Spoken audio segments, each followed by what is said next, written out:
Go ahead, sir. Okay, John Lang, 19th Ward Community Association Schools Committee.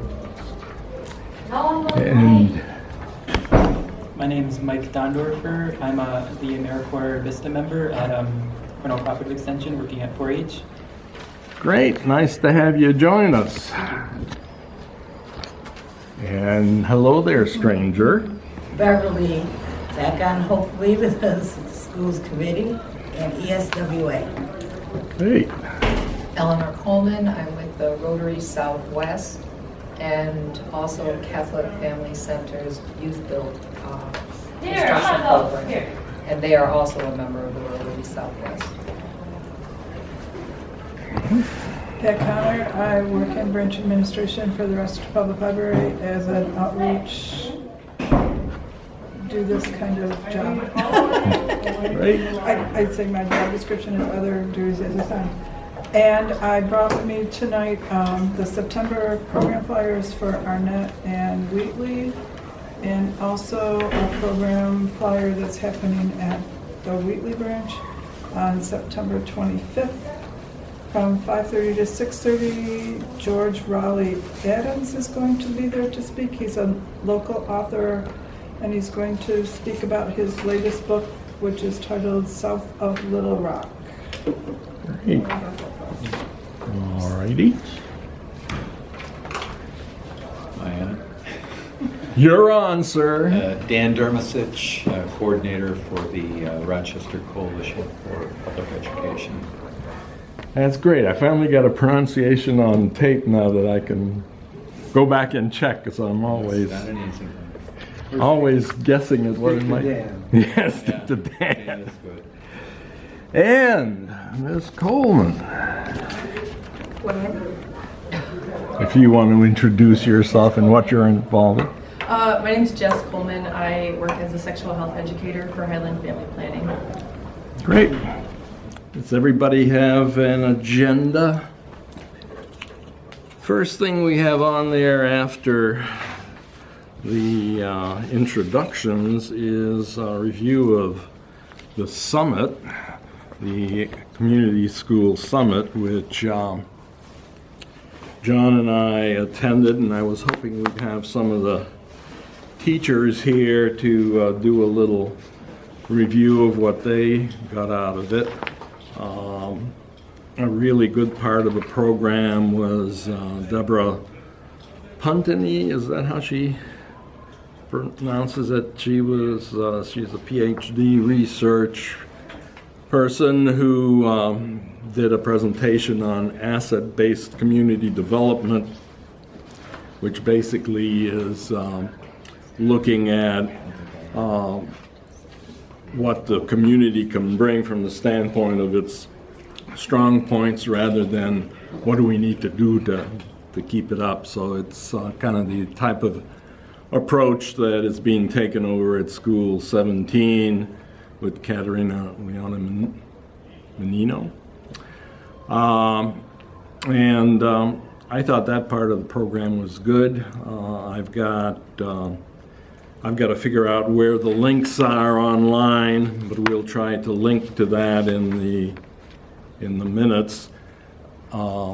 Do you have some thoughts, John, on what you got out of it? Well, a couple. I think that people always talked about community-based school, and a lot of it they were talking about neighborhood. And so there's always this confusion between community school and neighborhood school. And I'd offer up an example from yesterday, actually, with this little kid at over here near St. Monica's, where we do the West Side Market and do bike repair with our community bikes. And so I would ask kids who came by, there's school starting, how do you feel about it? What school do you go to? Hi. Hello. Simon, am I in the right meeting? You are at the right meeting. I'm sorry. No, go right ahead. We were just going through item number 2 there. And So here was this little third grader. I said, well, his school starts next week. He said, yes, I can hardly wait. I love school.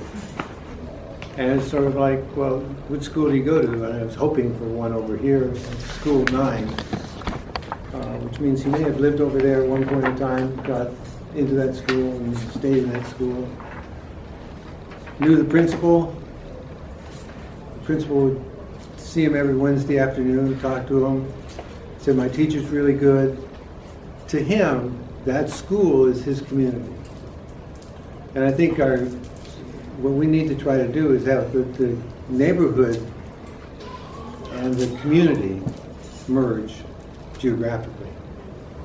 That really didn't come out of what everybody was saying there, but they were talking about neighborhood and community somewhat interchangeably. And I agree with you, the asset base, don't say we don't have this here, say we do have this here, how do we work with that? And if it's get this other thing in place, then we'll work to get that other thing in place. And the other thing that was good was the three principals. It was Katerina, the principal from School 9, and another principal, I can't remember which one, talking about how they they worked on having a community school. So there were different approaches and different styles, for sure, but all I think were effective in terms of how they wanted to deal with things. And again, the asset base, so ABCD, is good in terms of focusing on what you have and how to use that rather than hope for something that isn't there and waste time not doing anything. Yeah, that's kind of what I got out of it too, and I thought that was a very good event. I wish every teacher had been there. Most of the principals were there, at least all four of the principals that we have in the Southwest. Would you like to introduce yourself, ma'am? Hello, I'm Sandra J. Simon. I'm the Director of Special Projects and Education Initiatives from Mayor Warren's office. Okay, thank you very much. Did you make it to the community school? I was there for the morning session. Uh-huh. I was going into the session he was just talking about, but I decided to go into the funding session. Oh, okay. Since that's one of the committees I would be sitting on. And so that's where my discussion was as far as this was concerned.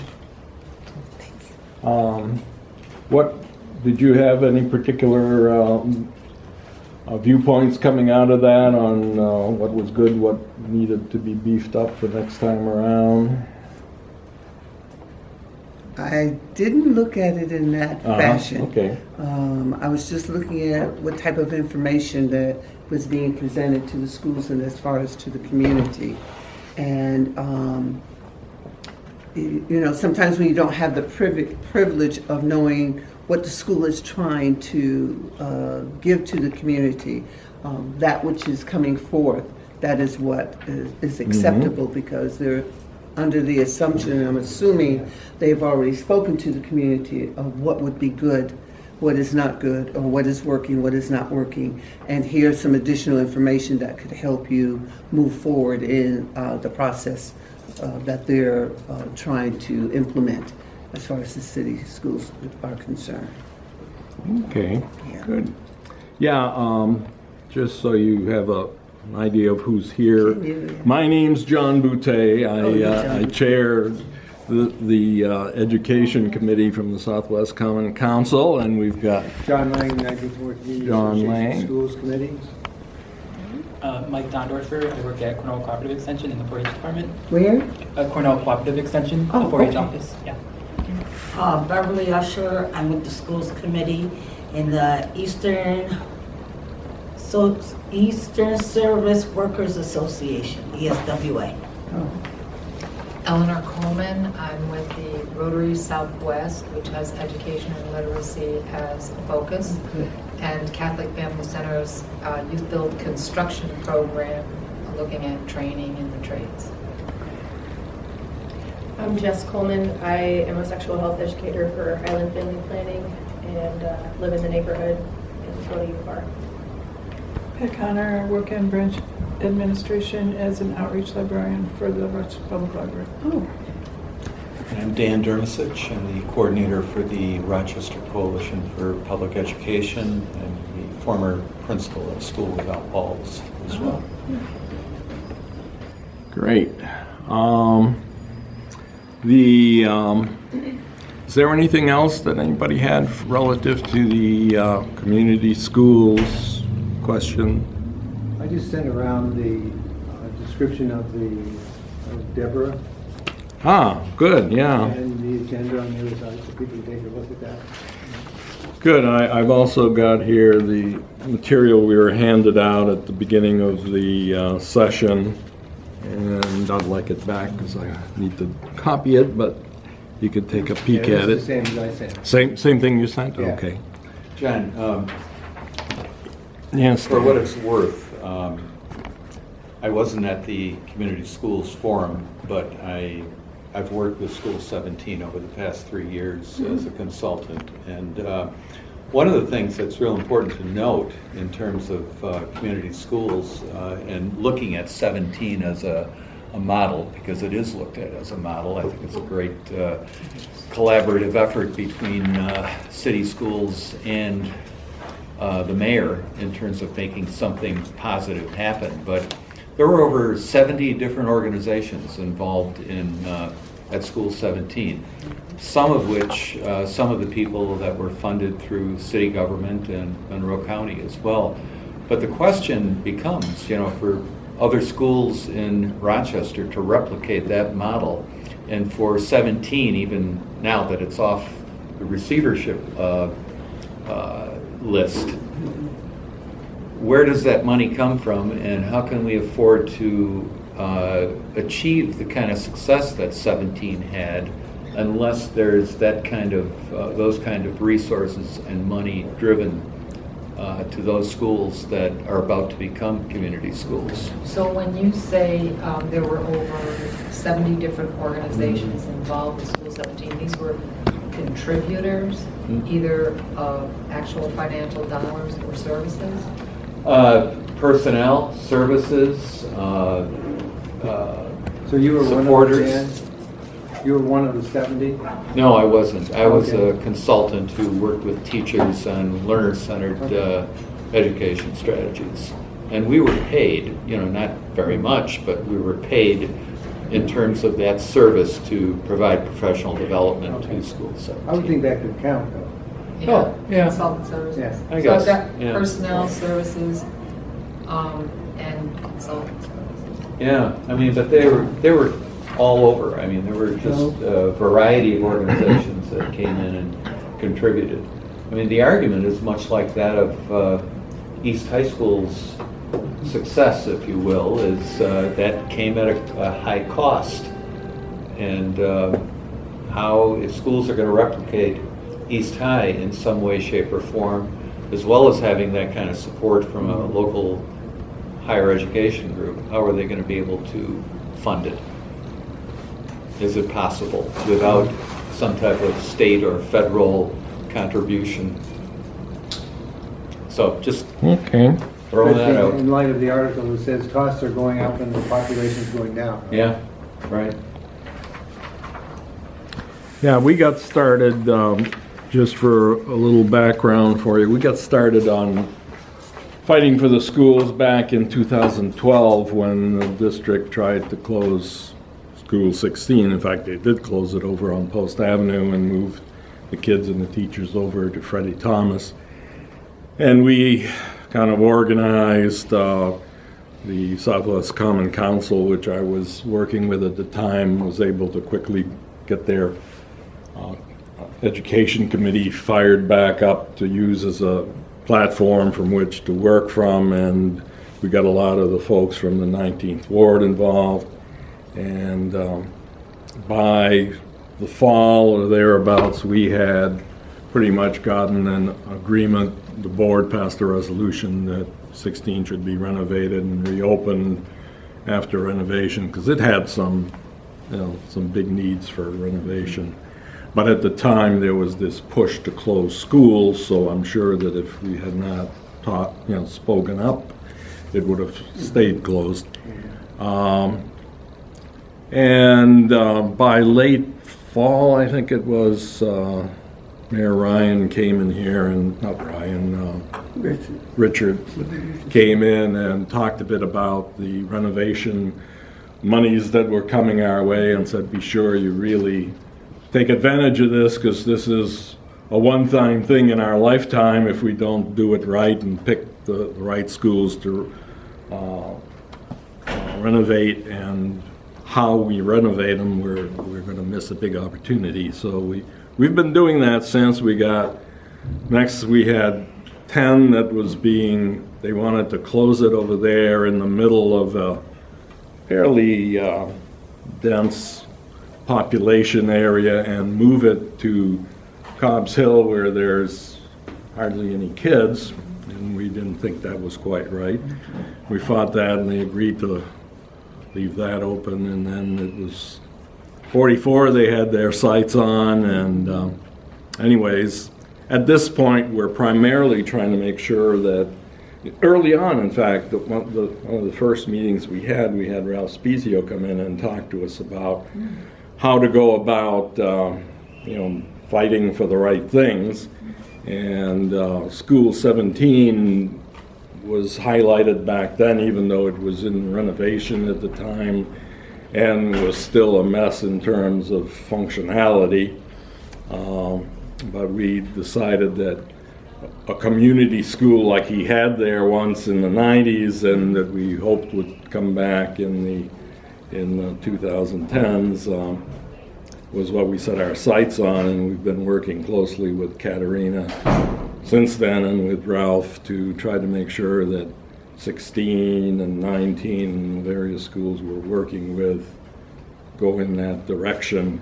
And our interest in the community school forum was to make sure that the right material was being presented to the teachers and principals, because sometimes, as they were talking about becoming community schools, they were saying it in a way that was a little too easy, because there's a lot of work that went into what Katerina has done, and we just want to make sure that the right training programs and resources are being made available. So that's the quick overview of how we got here today.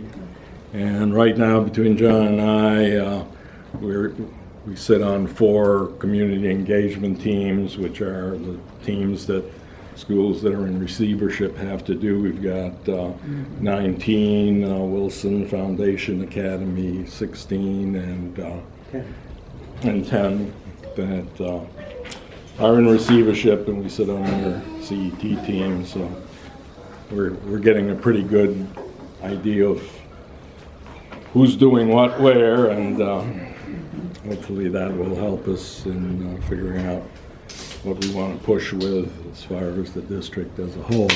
One of the things that's come up very much in what we've been doing is the need for getting busing, local busing approved at the state level, because right now they only reimburse for 1.5 miles. And so we've been focusing. 1.5 or just one? If it's 1.5 miles or greater, they reimburse. Okay. And surprisingly, parents always find a school that's 1.5 miles away, so that their child has the safety of getting on a bus. That's destroying neighborhood schools. And if they have a real reason they want to send them to school without walls or something, and they get through the lottery, that's great. But if that means that all the local schools are suffering from it, then anyways, we'll get on that some more. But next on our list is the write-up that you have there, which goes over what the Rochester Coalition for Public Education has been putting together. And I got involved with them because we wanted to make sure that the local busing got included in whatever went to Albany because we keep missing the boat getting them to vote on that. So we've been working with them on that, but there's a lot of issues there. Do you want to take us through that, Dan? Because you've been working at this a lot longer than... Well, I can give a little bit of a background for it. I think when the Jaime Aquino report came out, there were a number of us who accepted it and said, yeah, this is good information, but there's a lot more that wasn't said that needed to be said in terms of recommendations for the city school district to make improvements for the sake of growth and development of students. So we met with Harry Bronson, the Assemblyman who was working on a bill at that time, and that bill that he developed never was brought to the floor in Albany, so it was never voted on. And at the same time, there was the opposing view that from Bronson's office that the best way to handle the situation was to have state-appointed Board of Education members. So we told Bronson that there was still a lot left out in his bill that perhaps that we could help with. The coalition, Rochester Coalition, is composed of teachers, parents, students, retired principals, superintendents. We've got a number of people on it who have just concerned citizens that are just care about education. So we also met with Betty Rosa, the Chancellor for the Board of Regents, and she said she was very interested in submitting a bill to the legislature or acting upon it on their own as a Board of Regents in terms of helping Rochester. So she as well invited us to develop some recommendations that would go to both Harry and to Betty Rosa. And what you have here are a list of and description of 11 different recommendations that we have made that we feel are all research-based and would help Rochester help its students in a more successful way. The difference, I think, between this and other plans that have come forth is that this is research-based. Everything that we've got on here is documented as something that would work based on previous models or experience that people have had. So they're not just arguing for metropolitan schools in terms of having a county-wide education system, but they're saying why don't we start with some magnet schools that would offer some specialties and attract kids from both suburbs and the city to improve their education, with no more than 50% of the kids who would come from the city and 50% of the kids who would come from the county. So they're involved. We also, I can't remember what I read about the Southwest Common Council Education Committee, but I did get in contact with John and invited him to come to our meetings as well and give his feedback in terms of what he thought of this, and John eventually wanted to bring it here as well. So I don't know if you've had time to read it over. It's been criticized in terms of being too long, but we'd rather be more thorough than just having snappy one-liners that people can interpret any way that they want to.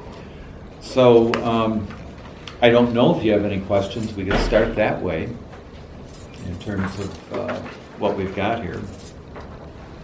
Unless you want me to go through it briefly. I'll do anything. That would be good. Well, one of the first things here is that we're urging the Chancellor, Board of Regents to appoint 2 monitors, or you could call them, as they have in the past, distinguished educators, to assist the board. They would not run or take over the board, but they would be there to assist the board in achieving the following 11 recommendations that we made.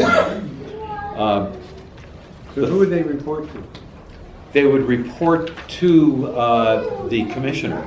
Okay. It would be the commissioner's appointees with city school district input in terms of who they felt would best help them. But we stress in here that it should be local, experienced urban educators who have a knowledge about what it's like to teach and administrate within an urban school. So that's one point, but again, they're not directing. They are assisting the Board of Education in terms of achieving the goals that we have here, as well as their other responsibilities. Number 2 focuses on clarifying the role of the superintendent, because there's been a lot of criticism about micromanaging by the Board of Education, and we want that to be clarified. That directly comes from Harry Bronson's bill. You said 2, 3, 4? No, well, number 2 specifically deals with micromanaging and having that clarified with what the board is responsible for versus that of the superintendent. Number 3 deals with, because there's been conflict on the board before, having an agreed upon conflict resolution specialist, if you will, that they could call upon to resolve conflicts between themselves and other entities within the city school district if necessary. And the start issue there, failure of the board members to participate in this training and apply these skills to routine Board of Education business, would be subject to the education monitor's assessment or recommendation to the SED commissioner for intervention.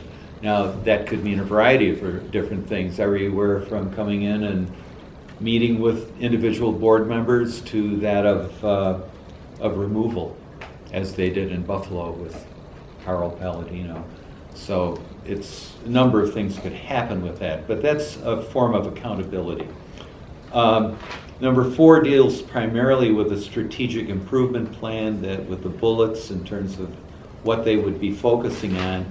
Again, that's primarily from Harry Bronson, and we wanted to include it because we think it's important in terms of having a strategic plan that would deal with curriculum and communication and finance and everything else.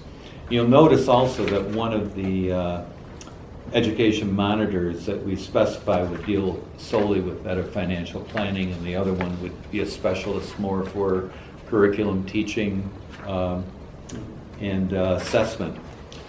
Number 5 is a very interesting one. It requires all board members to participate in a regional future search process. Future search has been around the United States and around the world for the past 30 years, and they've intervened in conflict situations and situations where they've been called in to help an organization, a country, a city develop a vision,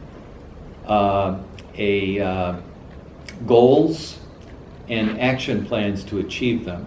They've worked successfully in the Philadelphia Public Schools, in Montreal, and Toronto in terms of large urban school districts. But they've done a lot of other things, including work in Uganda with children who have been left homeless and parents murdered or whatever, in terms of dealing with that whole situation. So this group, Future Search, has a lot of experience in terms of working with diverse groups. This would mean, and here's where this is coming from, is that the research clearly says that they're being told they couldn't is one example. In all types of job discrimination, whatever. So in terms of improving education for Rochester students, this process, Future Search, would look to involve people from the region, not just the city, to solve the problem, because it's the region that caused the problems in the first place. So we need to involve all of those people in terms of coming up with a vision. Now, the key is to get them involved, and this could take a couple years to do that, to argue that all the people on board in this process are going to be the mayor, the school board, the county manager, all these people, because they're all responsible for what's happened and what's continuing to happen. So that's a big one, and believe it or not, we're actually working on that right now. We've got 5 of our members from the coalition that are involved with Rock the Future. And Rock the Future is examining this as a possibility in terms of moving their program ahead. So the wheels are spinning with this. As to where it goes, we don't know, but I need to take a little time in terms of explaining that. So is Future Search on the web to look at? Yeah, it is. Yeah, and I encourage you all to do that, to look at, to just Google Future Search and explore it. It's a fantastic program. How did you find it? One of our members, Mike Moss, who's a former state education employee, was familiar with it and got involved. And he's got an extensive experience originally helping Swan when Willie Lightfoot and Sally Steinwalks were there. Mhm. He's responsible for the actual greenhouse that's on McCree Way. Oh. He gives in so many ways, and he's very good with strategic planning and identifying resources, national resources that can work. Well, we had 2 of their key consultants in to meet with us and to meet with Rock the Future last week. And so we're really excited about that possibility because it's so huge. It's so different. Number 6 deals with community schools, and that just is a repeat, I think, of what we've been talking about in terms of developing more resources that would help schools not only academically, but to help them academically, we've got to deal with poverty and student trauma. And that's one thing that we can say that School 17 has had a tremendous impact on in terms of the kind of results that have taken place there.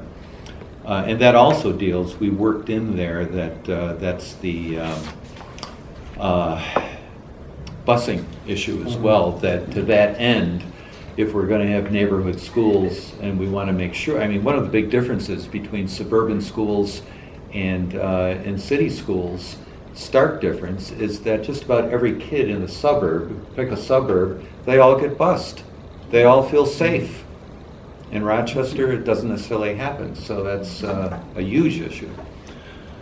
Number 7 talks about a establishment of a joint partnership between the City School District, the City of Rochester, and Monroe County to deal with all kinds of lobbying efforts, to deal with common efforts that they might be able to collaborate on to save money or to make it more effective, to lobby more effectively with the federal government. But communication, safety, career preparation, city living opportunities, all these things. And what we're proposing is that that this be co-chaired by the mayor, the county executive, and superintendent, and Board of Education president. That they all be involved in this in terms of coming together for a collaborative effort, rather than, biting each other's heels at every little thing that they see being wrong. What an example that would set for the students. Yeah. I mean, we're like always talking about conflict resolution and the importance of it. Wouldn't it be nice if the upper administration would establish a model where that was actually happening? And by the way, I'm glad you mentioned that, because I'm going to go back to Future Search for a moment, because one of the things that we're planning on doing is modeling the Rochester piece after what happened in Uganda with these orphan children, is that they did a future search with the children first to find out what they needed, what their vision was, and where they wanted to go with it. So our thought is that if we can do that first with students, what a model for the adults. I mean, here's the recommendations that are coming from kids who are the real client, the real consumers of the city school district. So it's not to say that they would have all the answers, but it would be a great start and a great model for adults to say, well, if kids can go through this, then we can do it too. Number 8 creates an advisory board for the board, and this would be a once a month, or encouraging a once a month meeting between this advisory board, which would be, if you look at letter D under number 8, 2 students selected by the Student Advisory Board, parents from Parent Leadership Institute, teachers from RTA, administrators from ASAR, faculty member from each local college, 2 human development experts, 2 members of the social services department who have focused on public and mental health, and 2 appointees by the Rochester mayor. And the whole purpose of this would be to present to the Board of Education what does research, I mean, if they have a question like what does all the research say about the best teaching methods to help urban poor students of color, mental health too, you know. So they could provide information on a variety of different things to the board, once a month meetings that they would attend, and the public could attend them as well to hear the presentations in terms of things that really work. And let's see, we've got number 9 is a early literacy policy and practice council, and that's to meet the objectives of getting kids to read in the best way possible. It kind of fits in with number 8, but we think it's so important that it has its own number. Can I? Yes. I know I haven't said much, and I demographically speaking, in Uganda, the children are mostly of color. Here in the city, we have a great divide of white, black, Puerto Ricans, and all of it. Our colors are not going to be as welcome as in Uganda. Yeah. So that divide Yeah. is still going to stay there. Right. This is not so much as the children, it's going to be the faculty that's attending these children that's going to give them the self-esteem that they need to know where they want to go. That's a very good point, and I think what the leaders of Future Search would say, you know, there's a lot of stakeholders in this process, and, you know, I apologize for just using Uganda as one example, but it's the process as opposed to, you know, I know within Uganda it's more homogeneous in terms of the groups that are there. Right. But what they would say is that, you know, there's other stakeholders involved in this. It's not only Black, Hispanic, Asian, and white kids, but it's also parents, it's teachers, and others. So they would have to be involved as well within the process. That's what I wanted to Yeah. Oh, yeah. Giving a quick overview, I don't go into everything, but it's a great question. Other people were probably thinking the same thing. And then number 10 is the Great Schools for All thing, in which they're arguing for, with a great deal of research behind it, that we ought to have some, we have separate and unequal schools when we compare Rochester to that of Monroe County. We need to break that down. We need it to become more equitably funded and equitable resources for our kids. And one way to do it as a first step, because I'm sure you all, probably most of you all remember that when Bill Johnson was mayor and he proposed that we have a metropolitan district, it was a political kiss of death for him. Yes, it was. Yep. But yet it was the right thing to argue for, because all the research says that kids who go to desegregated schools end up much more beneficially in terms of their future with jobs, with income, even less disease. You know, it's incredible. Fewer heart attacks, lower blood pressure for kids who spend, for kids of color who spend time at least 10 years in a desegregated school, end up there. I mean, it's a hard research-based fact. So why don't we do more of it? And that would be the key question for any future search process, or any process that I hope the board and the city and everybody else deals with, is how do we create happy, productive, socially responsible kids who live in the city, as well as the suburbs. I mean, there's no question about that they need it probably as well as what we do.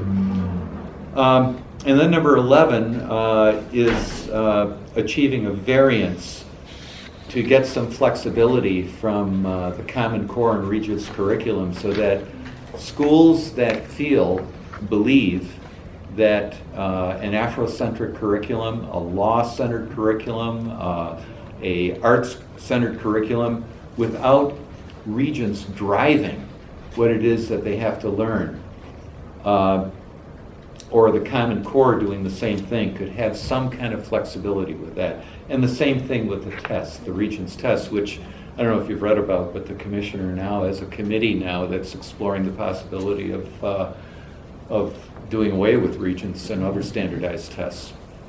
So that's what we would argue, that one of the responsibilities for the board and for the superintendent to be doing, through the help of the monitors who would have a connection with the commissioner, would be to push for this kind of variance, to give the city schools and kids an opportunity.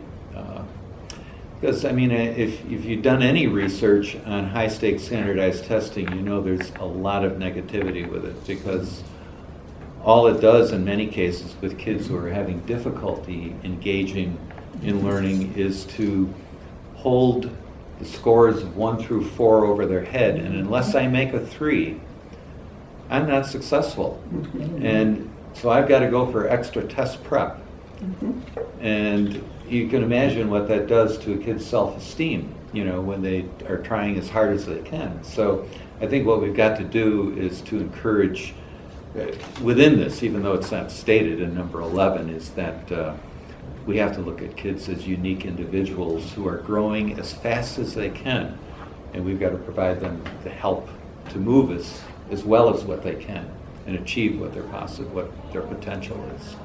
I think the other thing to be aware of there is that a lot of the strange things that happen in the curriculum are from getting sold textbooks that they should never buy. Yeah. So I think, and my wife works with first graders, and so there's little pictures of, associate the words with these pictures and what rhymes. There's a pig in one, and the word that was going to be used in there was hog. So how many people know what a hog is? It was a horseshoe. One little kid anywhere actually knows that there's, other than out in the boonies in Montana, of horseshoes, you know? Right. So I think, and there was also one where they changed arithmetic, so you actually went across this way to add this way, and to learn to add, you had to divide. Right. Or add, so you had to subtract. It's like, who looks at these books and assigns them to first graders? Yeah. You know, and so I think at one point it was giving people a lot of freedom, even at the school level or the class level, to decide what you wanted to teach without a reasonable set of guidelines. Right. Right. And there's too much money to be made in textbooks Right. that it won't be a little bit sullied. Yeah. Well, there's also that myth out there is that in order to learn, you have to have a textbook, when that's not necessarily so. I mean, there are better textbooks than others, but there's also original sources that we can use, you know, and pick and choose what's most appropriate and intrinsically motivating for kids to want to engage. I mean, I was always of the mindset when I taught that if I can find out what interests kids, whether it be sexuality or whether or not it be law-related education, criminal justice, whatever, I can teach reading, writing, mathematics, art, whatever, out of that more effectively than I can other areas, using other topics. So. Just to, I think it was this number 10 point where you're talking about the suburban districts coming together. Just one point I wanted to make is people always talk about how integration benefits the deficited children. So to strengthen your argument and to try to get support by those who are not in this deficited district, I would look into research that talks about how it benefits these like well-off kids, which I'm sure exists. It does. In fact, I was just asked that question by Howard Eagle, and I sent him all the research on it, that shows that white suburban middle-class kids do not lose anything academically over the course of their experience with inner city kids, and that their degree of respect and tolerance for diversity increases significantly. Yes, I only say that because it's not so much us that needs to be convinced that Right. we need more resources. Oh, It's yeah. the ones with the resources who need to be convinced Absolutely. to disperse them. I agree. The other thing too is, I'm college educated. This is like hefty. I don't know like who this group intends to have be a part of it. If like the average community member, you want to be able to access the work that you do here. Even having you go point by point, this is a lot. Yeah, yeah. And so I just, I don't know what can be done to make like the work that you all are doing accessible to the people it most affects. It's a very good point. I mean, this was directed at both Harry Bronson and Betty Rosa, the chancellor. And from that perspective, we had to be somewhat detailed in terms of what we were arguing for. But in terms of dealing with the issue you're talking about, we've planned on October, and you'll get a flyer on this through John. We're planning on October 15th from 4 until 6:30 at the downtown Rochester Brockport campus, that we'll be holding a forum on this, in which we're going to have a number of people speak and give personal perspectives of these 11 points. And then small groups will be formed in terms of your interest, in terms of which of these 11 points is your major interest, in which you'll be able to talk about and discuss it and work on a plan to help our coalition achieve that goal. So we're thinking that out of 11 different recommendations there ought to be one that everyone would focus on, even though they all may be different. And they'll have a group that they will work with a trained facilitator in terms of not only making changes or recommendations, but also how do we move this forward? I hope and encourage that you'll have, no offense to you, normal speaking people help you make this accessible. Did you say normal speaking? I got that one too, I just wanted to laugh on that one. But I understand what you're saying, because it's wonderful for someone like us. But when you get the community that doesn't have all the information and knowledge that we have, this may be overbearing. Oh, yeah. Well, they will be getting a briefer version and personal examples of what each one deals with. Can you say where Howard Eagle is on this? Is he part of the coalition? No, he's not. I would think that Howard and his group would probably support a large degree of this, even though Howard also always has some criticism about everything. So, I mean, he would definitely change a few things on here, but in general, conceptually, I think he would. But that's my opinion of where Howard is on this. Any other questions, concerns, comments? Yeah, could you say the feedback? date of that thing again? Yeah, October 15th, 4 to 6:30 at the downtown Brockport campus. And we're partnering with Brockport College on that. They're helping us a great deal. So You said Brockport campus, or you said MCC campus? Brockport. It The one used on to the be corner Brockport. of, It's across from the transit center. The city of Rochester offices are all moving. over, Sibley's? Right? Yeah, they're I No, no. thought they've gone. this is on the corner of, REOC? yeah, the EOC, Woodbury and Chestnut. Oh. Oh, that's, Yeah. that's what, that's. What do you call that? That's that's what it's REOC. called. Oh, so it's the one, okay, REOC. Yeah. Got it. Yeah. Yeah, Okay. across the street from the Martin Luther It's King. like court and. Yeah, it might be Court and Chestnut. Yeah. It is Court and It Chestnut, is Yeah. court. Right. yeah. Near the old Marine Midland Bank Mhm. facility. Across the street from the Kitty Children of The Butterfly Children's Museum. But, yeah, well, big they're both on the other side of the Mhm. street. Yeah, one question on the first part there where we're talking about having the education monitors. I know that some groups felt that the distinguished educator, there was controversy over that, certainly. The things that he expounded on were, by and large, I think, correct in terms of things that were deficiencies.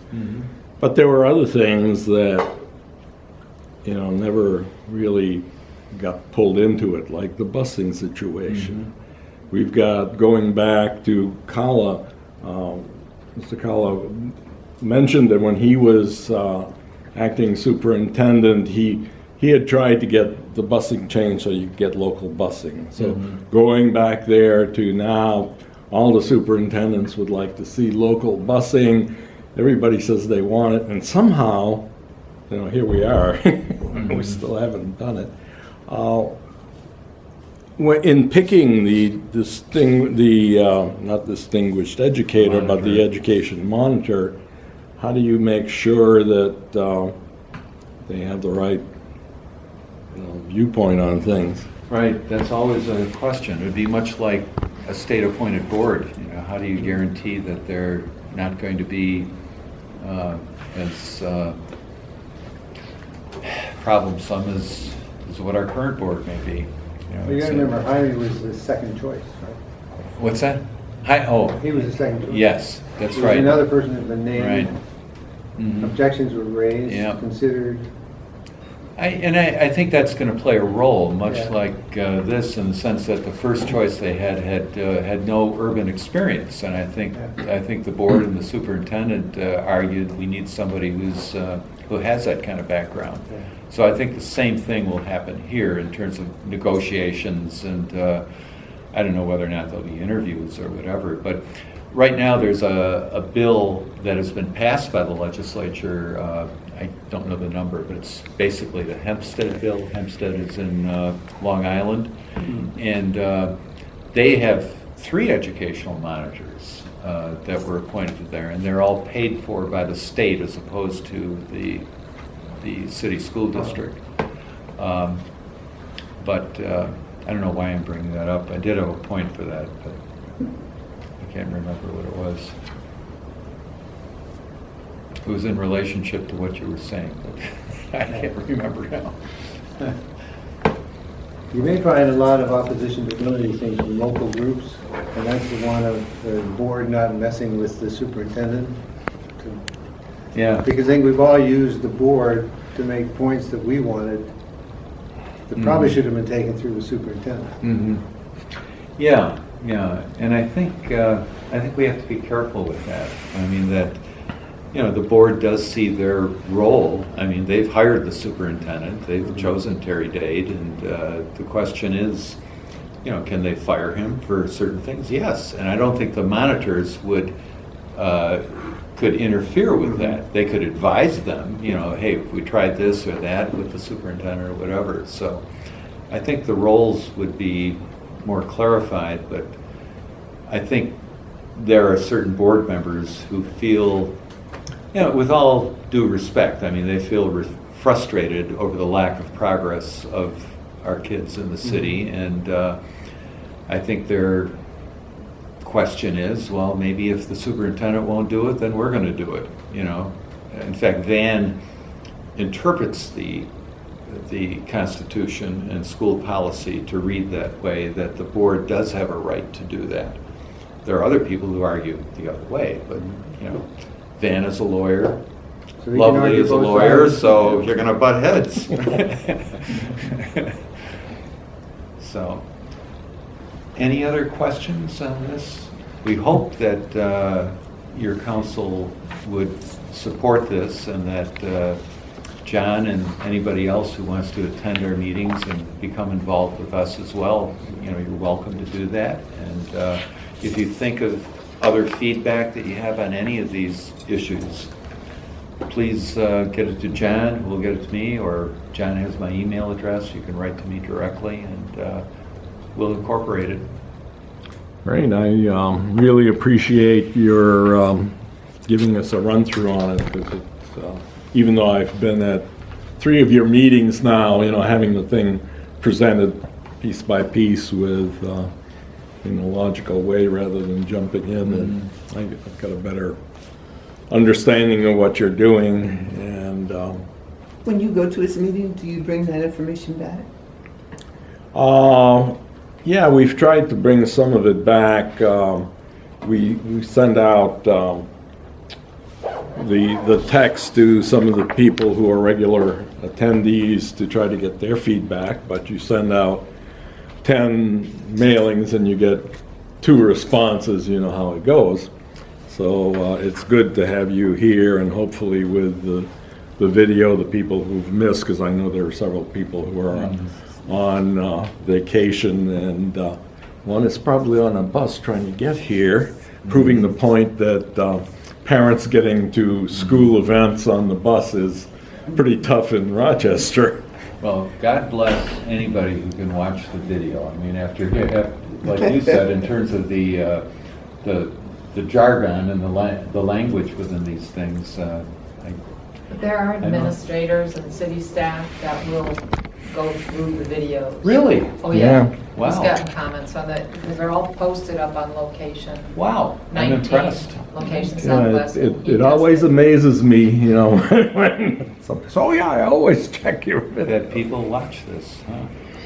It's nice to hear, because It's not all for naught. it's not all for naught, you know, sometimes you I wonder. think it's important, too, for people to know that where we are comes from a process, that there's been something's been happening all along, and we've got a really good track record of documenting that process. It's not something like, oh, we just have this great idea. It all kind of unfolds. Right. And if you want to go back, you can see how it unfolds. That's terrific. I think that's great. I'm going to leave now, but if you want to discuss whether or not the Education Committee wants to endorse this in any way, shape, or form, that's, you know, you can do that without me. I mean, Thank you. unless you have Yeah. more questions. I think That was helpful. that was very helpful. Thank you. Well, I mean, the bottom line with it is that it's a progressive, research-based plan, as opposed to, let's just continue what we're doing, you know? Okay. Okay, thank you very much, Dan. Thank you. Nice meeting you all. Nice meeting you too. Bye. So I think as far as from what you folks have seen here, and is there any hesitancy in at least being a co-sponsor of this? Doesn't mean that everybody agrees with every word. You know, even on in the coalition, there are some people who had stricter desires for more oversight or less oversight of the board, but certainly sounded to me like a lot of the points that he brought up made sense. Is there a timeline for action with this? Well, there's going to be the meeting in October 15th, I believe is the date. I mean, it's good for us to, trying to, I think that we've gotten what we wanted to be sure to get in there, which was the busing, which I was surprised that it hadn't gotten in there yet.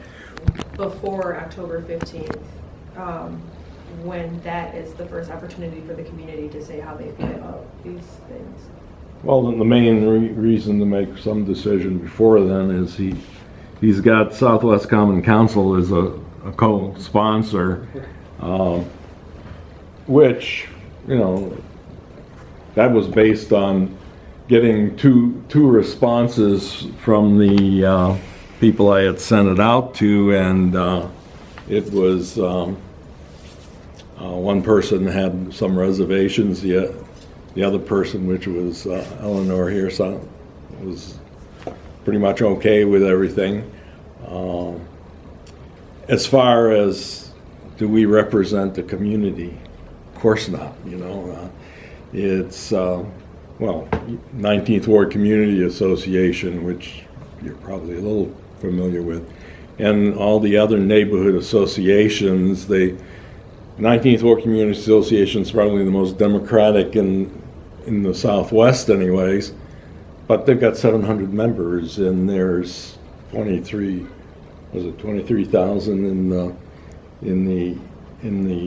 19th Ward, and they make an effort to get members, you know, and to get information out. So we're just trying to be as well-informed members of this committee, and we send out invitations to about 300 people each time, and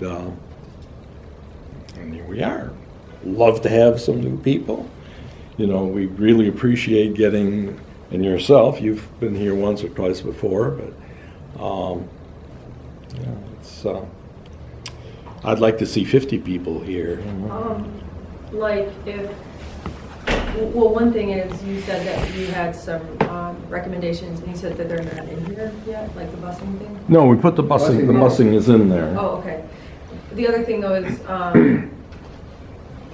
if whatever is presented on October 15th and like there are community members present who are like, I'm not with any of this, particularly if people from our neighborhood are saying that, would then Southwest Common Council say, all right, we don't stand by this because our people don't stand by this? Well, the plan for the 15th is that they'll have tables set up in a large room that will have, you know, table tents or something on it saying, giving the main areas that people would be reviewing at this group or that group. So if somebody has a lot of things they want to kick around about education monitors, they can, you know, gravitate to one table or the other. People that come in cold can do that. The people who apply online, I think the plan was to send them perhaps this and some information so they, you know, because you come in cold, and if you're trying to read this while you're trying to do something else, it's too much to really digest.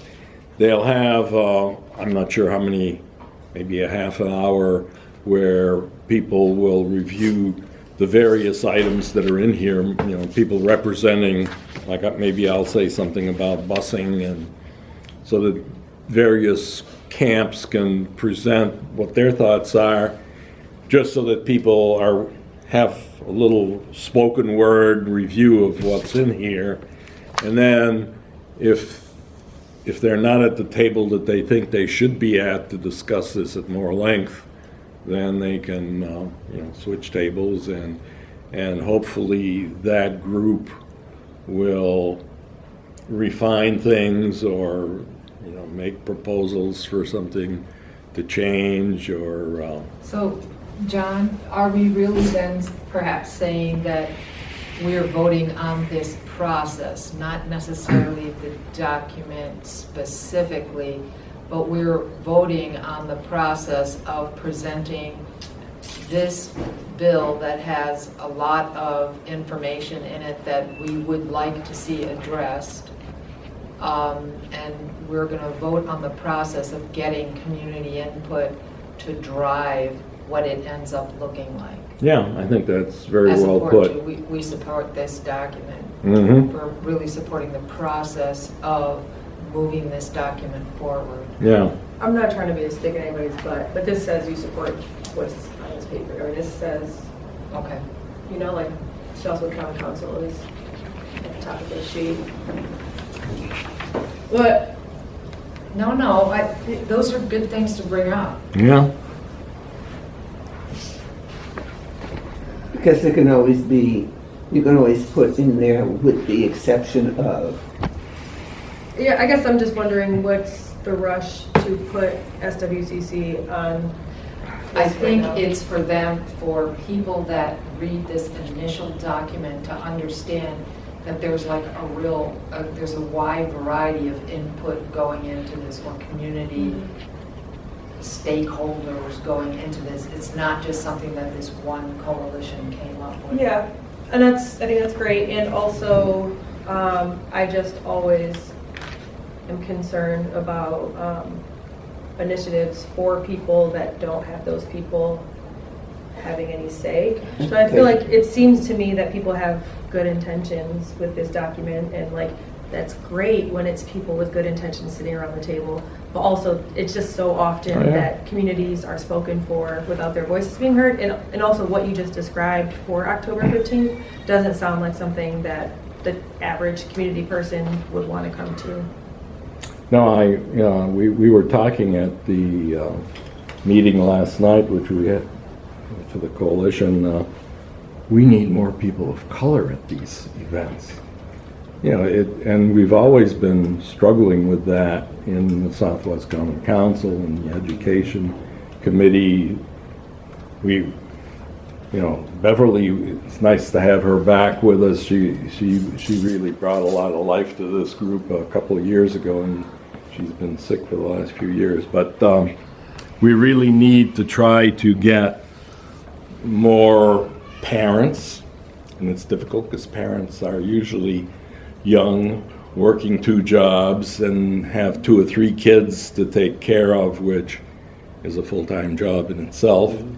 Having them come out to a meeting afterwards. Or they prioritize what's going on in their kids' school. Mm-hmm. Just, do you have any suggestions for how to make this?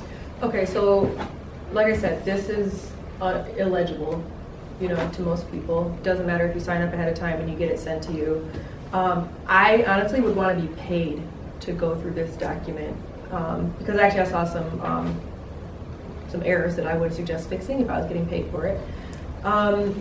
Nonetheless, so the people at this table who are invested in this, I would say make this accessible to regular people, and then go to the schools in these neighborhoods before October 15th, hold meetings with the people in there, because you said they're more likely to go to their own school. If the PTOs are already functioning, go there with an understandable version of this. So bullet points, really much easier to grasp, and talking to people who speak our language about how to frame it. So not the old white guys determining, how to bullet point this.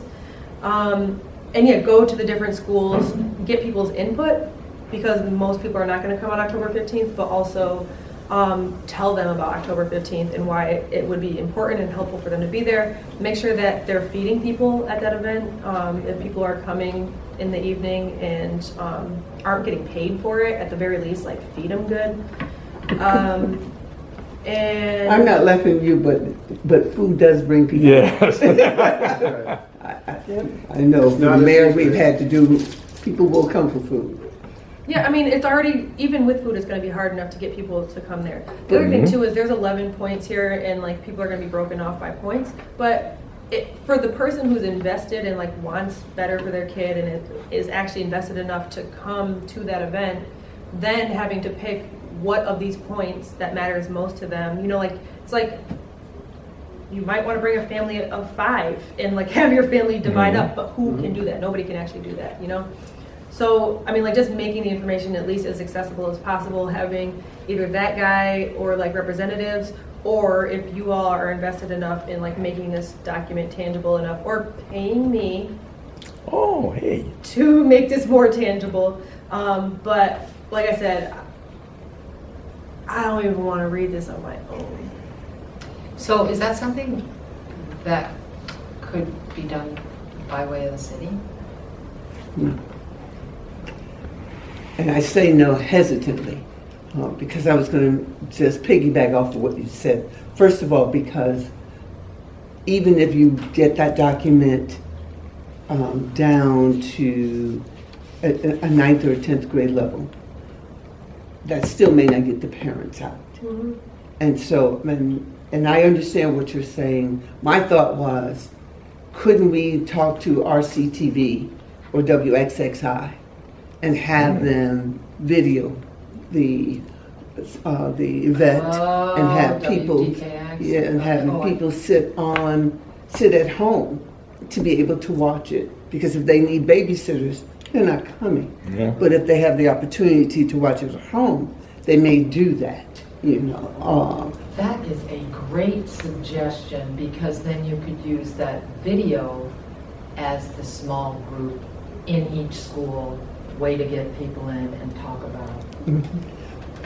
Because getting people in, regardless, unless you can do it on a early Saturday morning or a Sunday There's no afternoon or great something. time. Yeah, there will never be a great time, but what will be the majority of your Right. people to get out? Or you can go to the churches Yeah. and do it on a Sunday morning. Yeah, I would say it's not so much an either or, but like doing All all the of different, these because there's going to be things. people who aren't going to watch WXXI, and then there are going to be people who are like grateful that they have that option. So I think it's like hitting it from different angles. Right. So you said WXXI and I said WXXI and RCTV. If you have cable, you get RCTV. I don't have cable, but I do get WXXI. Yeah, and MCTP is closely affiliated with RCTV, and I'm sure they would. They'll be willing to Support that, probably yeah. do that. And then taking it, and you did a great plug for yourself, by the way. But dealing with some of the other issues that you brought up, it's going to take this committee to bring this, because this isn't our document. Right. This isn't this organization's document. So it's going to take, and so that's going to provide, you're going to need to get permission from them to make sure that that can be done. You know, you just can't take it upon yourself to take somebody else's work and decide that this is what you're going to do. So I would strongly recommend that you contact Mike Moss. that's the person who, No, that's Dan Dermisich, but Mike Moss is the person that connected them with Future Search. Yeah. And he would, I think, be able to identify resources, because he's looking for, they are looking for people of color to be more in the driving force of this. And I think he would be, I'm going to send him an email tonight, but I think he would be very excited about having someone who would consider doing something like this and find the funds for him. right. I mean, I'll take this back to the mayor and see what she says. We already know some of this, but she may have suggestions, even to the fact that giving you a paragraph to put into your letter, saying I'm pleading with you to do this, or I'm asking you to please support Right, this. right. You know, and we're finding that people know that the mayor cares, and she's a person of color, and she's a mother. So, you know, I'm finding that people are more drawn to coming in because she's making the appeal to a parent and not just to the community. Yeah, that's, I think, a big thing to look forward to, is that she can support But she's this. into so many things. I I just know. can't promise that that will be Yeah. what she can do. We appreciate her sending you. Yes. Yeah, she did that yesterday. Regardless of what you have in your calendar. And I am gonna have to run this, so. Okay, well, we've got, I think we have to remember this isn't our document. yeah, Right. That's the bottom we're- line. This you know, is not your document. Right. we got some stuff into it. We're happy about that, and but we, you know, But like it's to their best interest Oh yeah. to allow us to have yeah. this kind of input into that document.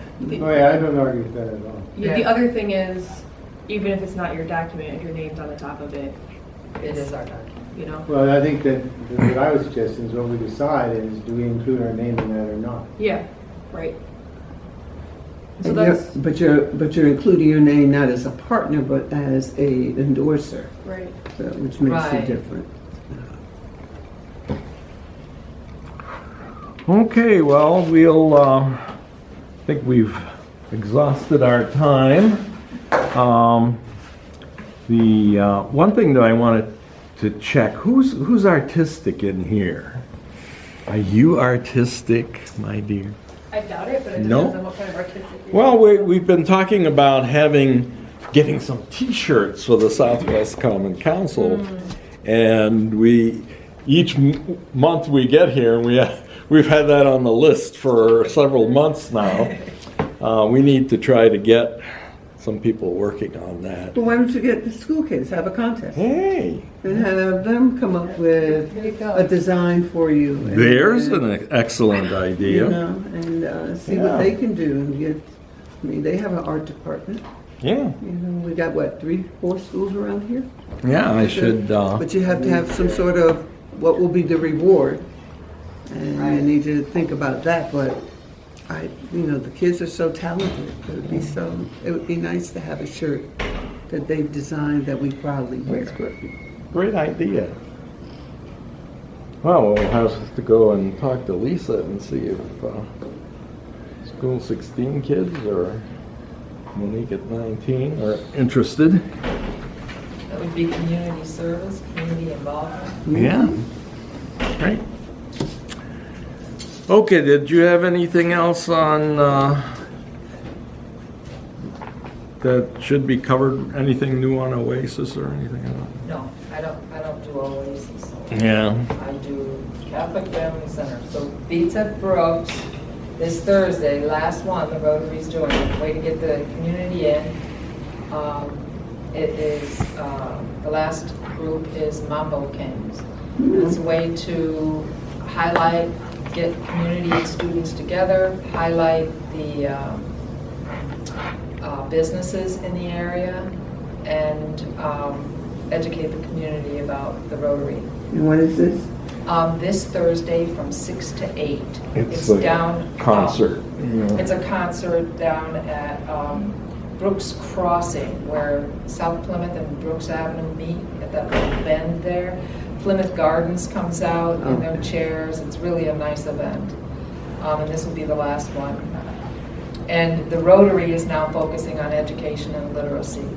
So I'm really appreciating that this group exists and hoping to work in tandem with them, including the NSC office is figuring out how can the Rotary help make better connections between the NSC and the schools, which was brought up at our last meeting, which I thought was a really good meeting. Yeah, I don't know if you got the email I sent you, and Daisy Alvarez there, if we can, Packets. Yeah. if the Rotary is interested in stuffing some bags or whatever we can come up with so we can get 2 schools covered, that would be great. Yeah. I even mentioned that fantastic letter you put together for teachers at School 16. We might, Sandra, I also wanted you to be aware that the Rotary is meeting with John McMahon of the NSC office, the Southwest office, because we want to we've been suggesting this for years, but we'd like to see youth working on zombie houses. Oh, great. And Youth Build would be very interested in that. Youth Build is already connected to tiny homes. They would like us to be part of building tiny homes if that were to come down the pipe. But I'd like to see them working on zombie houses, and we'd like to see them working on what are the major code violations, and that we teach to the test, that we work on those code violations, because that's going to help them with their own homes, and that's going to really prepare students for home ownership and also for education that is trades education that's needed. I mean, it's applicable. Yes, it is. It's interesting you say that. I'm working with the Obama Foundation on what is called My Brother's Keepers. And it's from the ages of 10 up to 24. And each of our departments it's basically working with young men of color, African American and Latino, or brown, black and brown. And it's trying to get them to get in to see what the other trades are doing, what skills that they need, because we understand that everyone's not going to go to college, but there are some that may want to have a vocation of some sort, Right. and working in skilled trades may be the answer. So when you said concerning the building or the remodeling or something of a home, I thought, wow, perhaps Wouldn't maybe. that be awesome? Yeah, I can To get. remodel a double, live on one side, rent out the other. Mhm. It's a living. But it's something that we can talk about. So what I'll do is, this is you. That's my character. Okay. I definitely would like to be involved. I'll And talk I to know you. our administrators would love to be. We'll talk about something like this. Let me take it back. Okay. Mike, do you have something relative to the 4-H club or some of the things that you folks have been doing? Yeah. So I guess just some background on myself and what I do. I'm an AmeriCorps Vista member, working through a program called Rochester Youth Year, and I got placed at Cornell Cooperative Extension, the 4-H clubs. I've lived in Rochester my whole life, and I've gone to city schools. I graduated from the U of R, and I was really interested in working in urban outreach. So what 4-H is trying to do is expand their urban community clubs, because most of what 4-H does is based on agriculture courses. That's the kind of things people think about when they hear 4-H. But when you think about people who own horses, that's like a particular kind of person who comes to mind, right? It's not really something that's really relevant to people in a community like Rochester, right? So what we want to do is establish more clubs that would be relevant to promoting life skills for people in the city, and just giving them opportunities to be a part of the community and promote positive youth development and stuff like that. So what we really want to do is find more adult volunteers who would be willing to start clubs like that.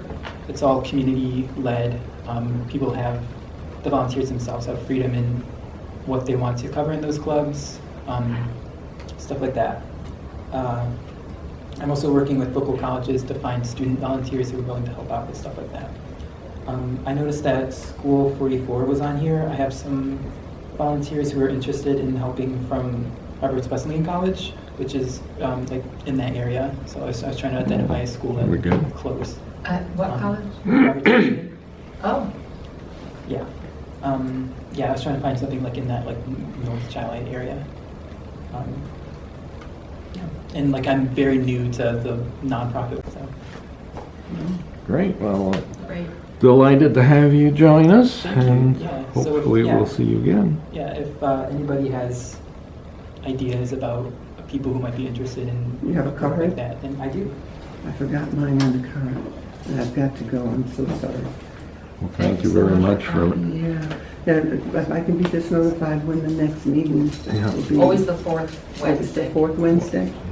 Last night at Wheatley to see if there was any interest in beginning a program of classes or information sessions on how to become a citizen over in the Wheatley area.